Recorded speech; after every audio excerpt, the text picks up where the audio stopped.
আজ কিন্তু উঠতে বেশ দেরি হয়ে গেছে বন্ধুরা, তোমরা দেখেই বুঝতে পারছো বাইরে কিন্তু সূর্যের বেশ আলো উঠে গেছে। যাই হোক, বাসি দৌড়ে আগে জল দিয়ে নিলাম। জল দেওয়া কিন্তু আমাদের বাড়িতে একটা নিয়ম আছে, এই যে বাসি দৌড়ে জল দিয়ে তারপরে বাসি কাজগুলো করতে হবে। যেহেতু আমি জল দেওয়ার পরে দেখো আস্তে আস্তে ঘরগুলো ঝাড় দিয়ে নিলাম। প্রথমে যখন আসি শাশুড়িমা আমাকে এই নিয়মটা বলে দিয়েছিলেন। আগেকার দিনে কিন্তু দেখা যেত যে বাসি দৌড় বা বাসি উঠোনে গোবর ছড়া দেওয়া, এখন কিন্তু সেটা আর সেরকমভাবে দেখা যায় না।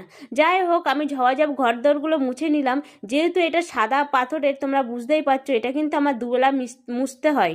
সকালেও মুছতে হয়, আবার বিকালেও মুছতে হয়। যেহেতু এটা বাইরের সব আসে খালি পায়ে, জুতো, বাইক নিয়ে, সাইকেলে সবই বারান্দাতে তুলতে হয়, ওই জন্য এটা আমার দুবেলাই মুছতে হয়। মুছতে মুছতে দেখো এদিকে আমি চলে আসলাম আমাদের কলের এই সাইডে উঠোনটাই।